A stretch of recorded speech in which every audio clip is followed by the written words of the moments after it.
첫 사사 온니엘의 등장으로 이스라엘을 핍박했던 구산 르사다임의 시대가 막을 내렸음을 우리는 지난 3장의 앞부분을 보면서 함께 나누었습니다. 한 세대에 이르는 긴 시간, 곧 40년 동안 이스라엘 민족은 그로 말미암아 평화를 누릴 수 있었습니다. 그런데 오늘 본문을 시작하는 본문 12절 말씀을 한번 보십시오. 본문 12절 이렇게 기록합니다. 이스라엘 자손이 또 여호와의 목전에 악을 행하니라. 이스라엘 자손이 여호와의 목전에 악을 행함으로. 사사기의 저자는 또라고 하는 말을 사용함으로써 이스라엘의 패역함과 완악함에 대해서 고발합니다. 분명히 그들은 40년 전에 그 악으로 말미암아 자유를 잃고 이방인들의 노예가 되었었음에도 불구하고 그 죄의 맛을 잊지 못했던 것입니다. 그리고 그들은 다시 악을 행하기 시작합니다. 여호와의 목전에라고 하는 표현이 두 번이나 강조해서 쓰였다는 것은 그들의 행위가 드러내놓고 어떠한 죄책감도 없이 마치 불륜을 행하거나 범죄를 행하는 자들과 같았다는 것을 우리로 알게 하는 것입니다. 그리고 이러한 이스라엘의 악을 향해서 하나님의 공의도 자연스럽게 실현되었습니다. 본문 12절 하반부와 14절까지의 말씀은 다음과 같이 기록합니다. 여호와께서 모압 왕 에글론을 강성하게 하사 그들을 대적하게 하심에 에글론이 암몬과 아말렉 자손들을 모아 가지고 와서 이스라엘을 쳐서 종려나무 성읍을 점령한지라. 이에 이스라엘 자손이 모압 왕 에글론을 18해 동안 섬기니라. 하나님께서는 악한 백성들을 징계하시고 또 더 나아가 그들로 다시 순수한 여호와 신앙으로 돌아오게 하시고자 하는 계획을 가지고 한 도구를 택하셨으니 그가 바로 모압의 왕 에글론이었습니다. 그를 하나님께서 강성하게 하셨습니다. 그 말은 원래 그는 강성하지 못했던 자였으나 하나님이 그를 도구로 쓰게 하시기 위해서 그를 강성하게 하셨다는 것을 우리는 알 수 있습니다. 그는 그렇게 하나님께서 그에게 주신 힘을 가지고 가나안을 정복합니다. 모압은 우리가 잘 아는 것과 같이 이스라엘 민족과 전혀 관계가 없는 이민족은 아니었습니다. 그들은 아브라함의 조카였던 롯의 두 아들의 후손이었으므로 이스라엘과 모압은 먼 친척 관계였습니다. 그런데 그들이 강성해지자 어떻게 행했습니까? 암몬과 아말렉 그리고 모압이 함께 힘을 합쳐서 종려나무 성읍을 점령했다고 말씀을 기록합니다.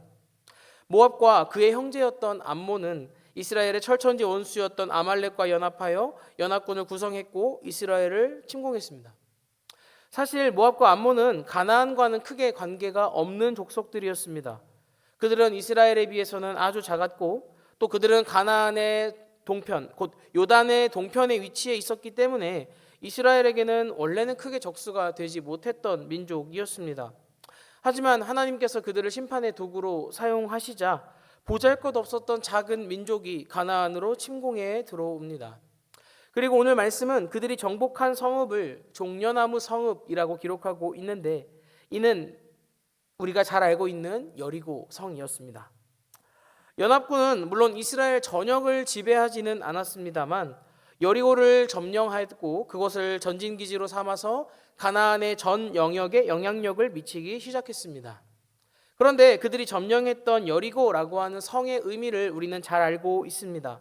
이스라엘이 요단을 건너 처음 만났던 성, 그리고 처음 정복했던 그 성이 바로 여리고 성이었습니다.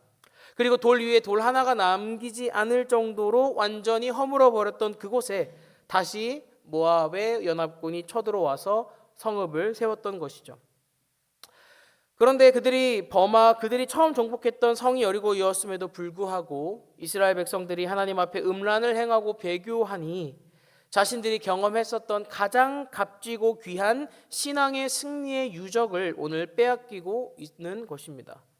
마치 가나안의 원주민들이 여리고를 잃음으로써 가나안 전역의 영향력과 지배력을 상실해 갔던 것 같이 이제는 택함 받았던 백성이 그러한 처지에 빠지게 된 매우 아이러니한 상황이 이어지고 있습니다.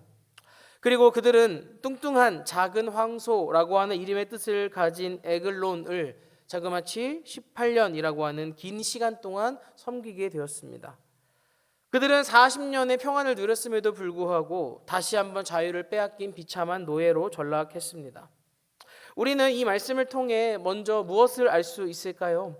참된 자유라고 하는 것은 오직 복음 안에 있다라는 사실을 우리가 기억하기를 소망합니다. 은혜가 한 사람을 지배하는 것 외에는 어떠한 것도 우리를 자유롭게 할 수 없습니다.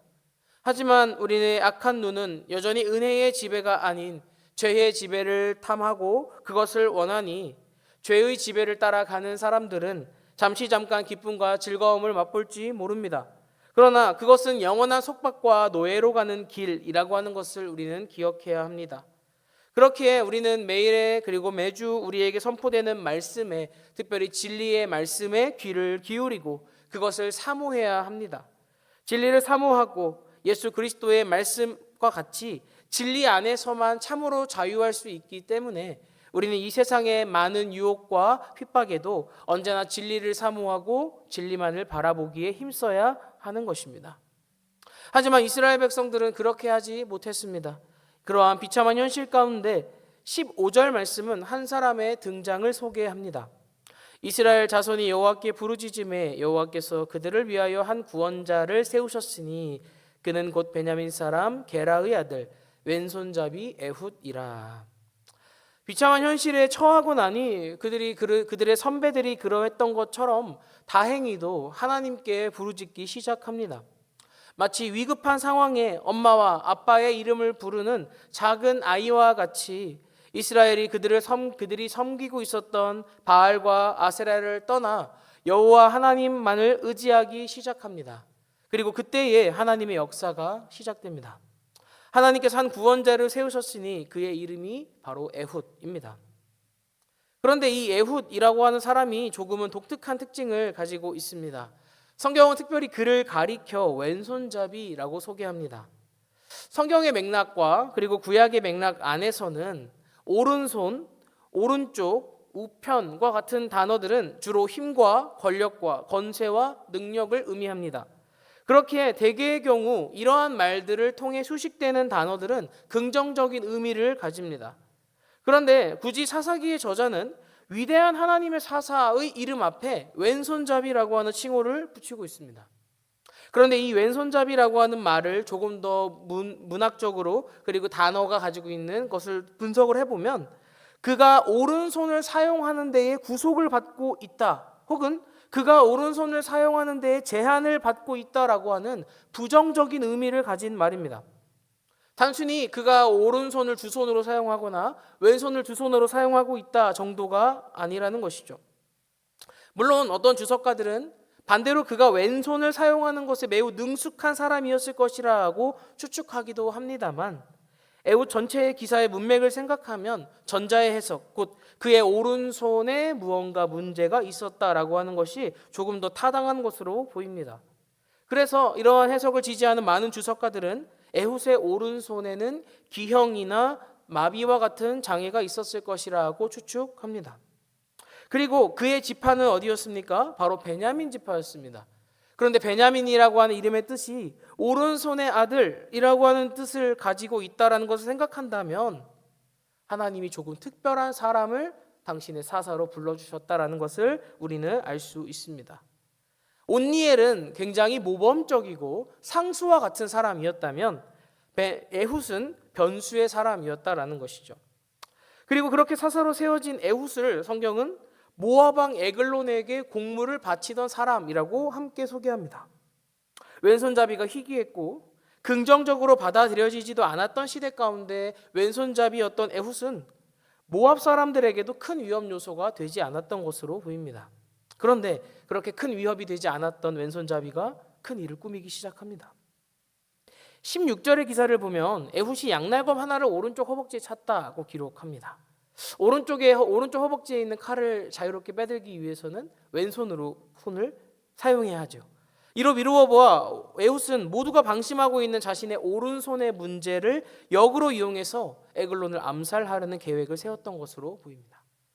이어서 말씀 19절은 이렇게 기록합니다. 자기는 길갈 근처 돌 뜨는 곳에서부터 돌아와서 이르되 왕이여 내가 은밀한 일을 왕에게 아뢰려 하나이다 하니 왕이 명령하여 조용히 하라 하매 모셔 선 자들이 다 물러간지라. 에훗은 그가 자주 그러했듯이 모압 왕 에글론에게 공물을 바쳤습니다. 그리고 함께 왔던 이들을 먼저 돌려보내고 역으로 다시 에글론에게 나아가고 있습니다. 그리고 나서 그는 무엇이라고 말합니까? 에글론을 속입니다. 그의 마음에는 에글론을 사살하고자 하는 마음이 있었으나 그는 은밀한 일을 알리고 싶습니다라고 하는 핑계를 대고 그를 독대하고자 합니다. 이 은밀한 일이 무엇인지에 대해서 알 턱이 없었던 에글론이 흔쾌히 그와 독대하도록 신하들을 물리고 있습니다. 아마도 에글론은 자기에게 공식적으로 바치는 곡물 외에 추가적으로 에훗을 통해 무언가 다른 뇌물을 받을 수 있지 않을까라고 기대했던 것 같습니다. 어찌되었든 그는 탐욕스러운 왕이었고 자신의 부귀와 영화를 위해서라면 물불을 가리지 않았던 사람이었기 때문입니다. 애초에 그는 정복왕의 자격이 없었습니다. 그는 단지 한 시대에 하나님이 이스라엘을 심판하고자 하시는 도구로 쓰임받았던 사람일 뿐, 그 사람은 영웅적 면모를 가지지 못했던 소인배와 같은 사람이었다라는 것이죠. 이어서 20절 말씀은 이렇게 기록합니다. 에훗이 그에게로 들어가니 왕은 서늘한 다락방에 홀로 앉아있는 중이라.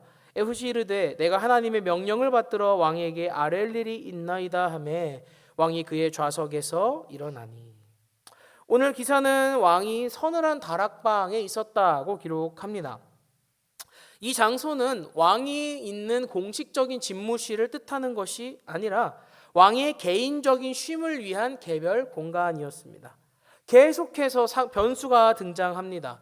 돌아간 줄 알았던 에훗이 다시 돌아왔고 왕은 그날따라 그의 공식적인 집무실이 아닌 개인적인 공간에 있습니다. 이러한 장소에까지 에훗이 들어갈 수 있었고 이에 대해서 에글론이나 모압의 그 어떠한 신하도 의심을 하지 않았던 것으로 미루어 보아서 에훗이 왼손잡이였다라는 기록이 그의 오른손의 장애를 뜻하는 것이었다는 해석에 더더욱 무게가 실리는 것입니다.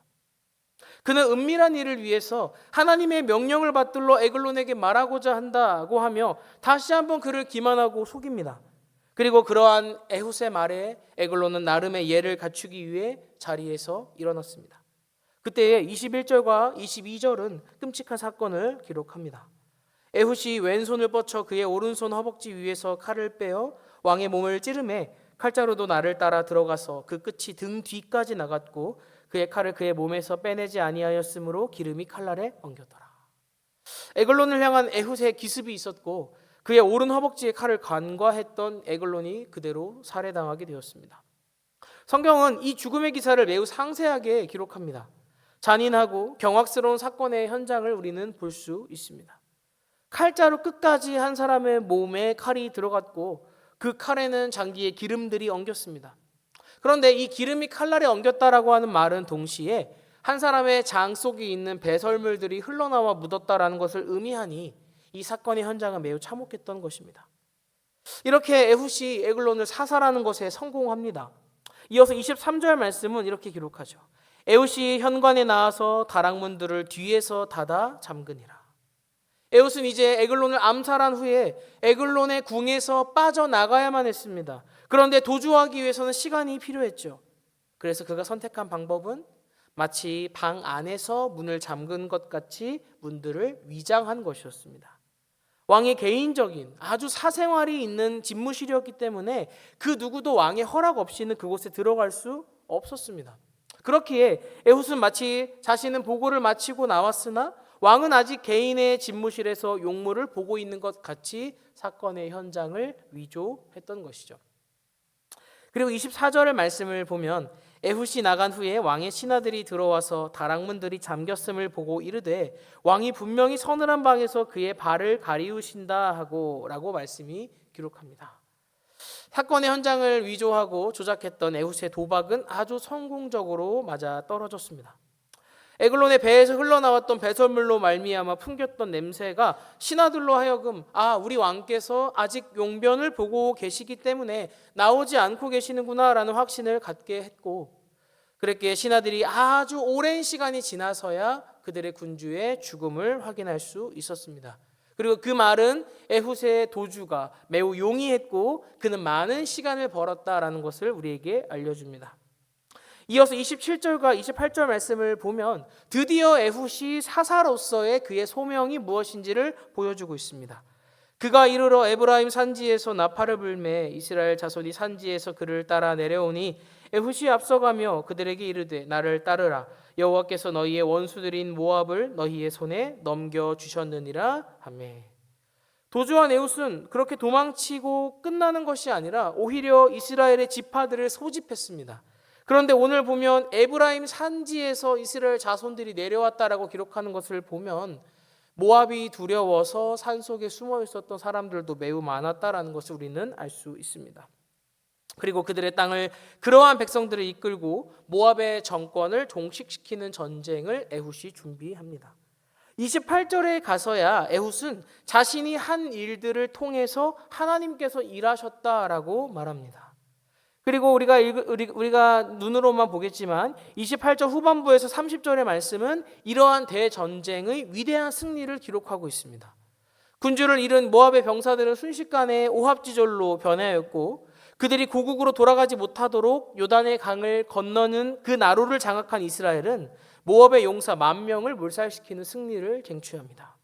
여기서 말하는 10,000명은 단순히 10,000명이라고 하는 숫자를 가리키는 것이기도 하나 동시에 많은 숫자라고 하는 뜻을 가지고 있으니 그들의 승리의 규모가 얼마나 컸는지에 대해서 우리는 짐작할 수 있는 것이죠.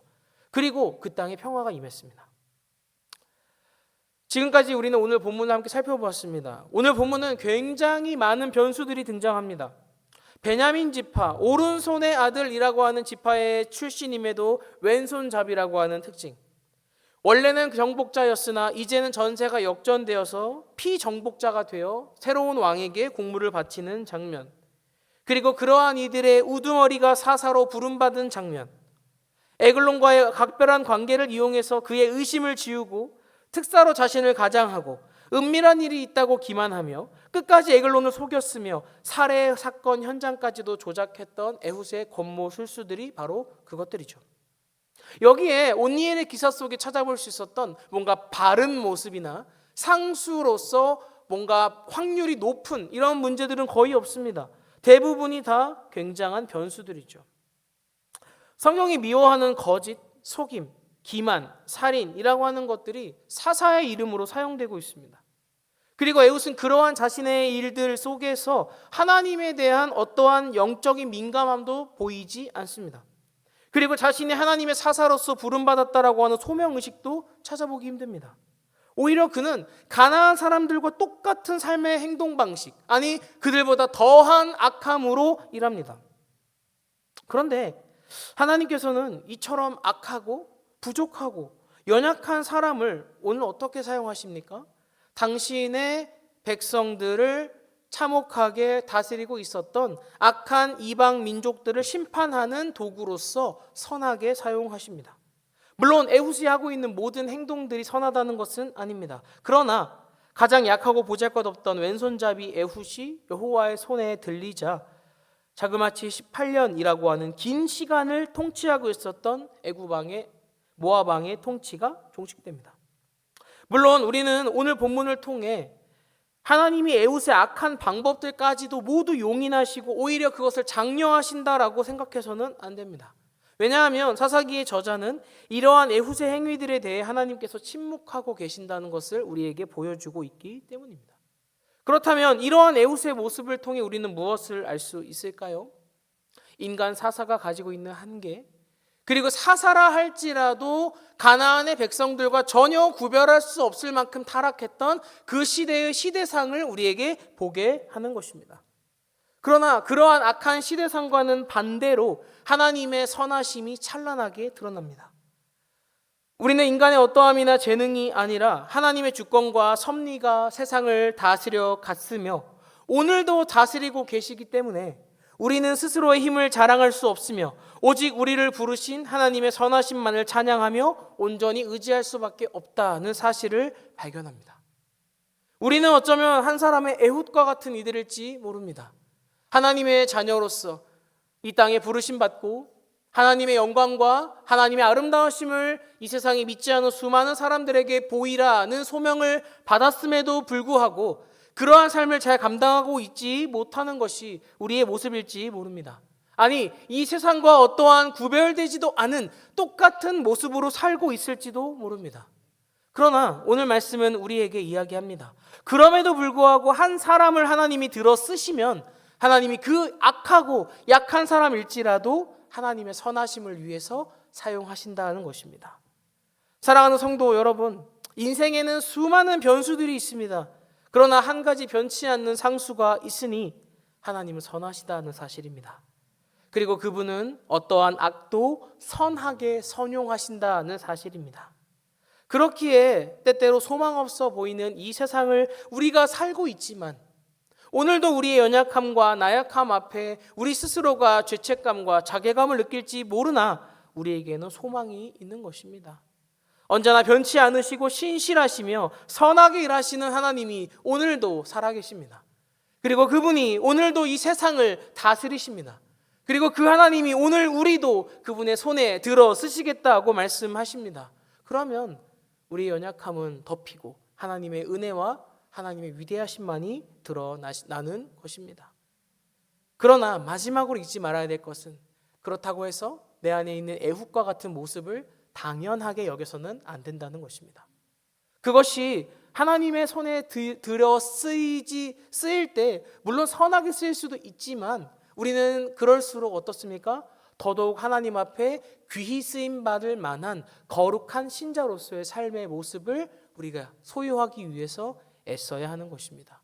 그리고 그것을 위해서 하나님께 날마다 은혜를 구하며 연약하고 부족한 우리를 불쌍히 여겨달라는 하나님의 그 은혜를 구하며 나아가는 겸손함이 필요한 것입니다. 언제나 변치 않으시고 선하게 일하시는 하나님 한 분만을 의지하며 살아가시는 모든 성도님들이 되시기를 간절히 소망합니다. 이 시간 우리 말씀 생각하며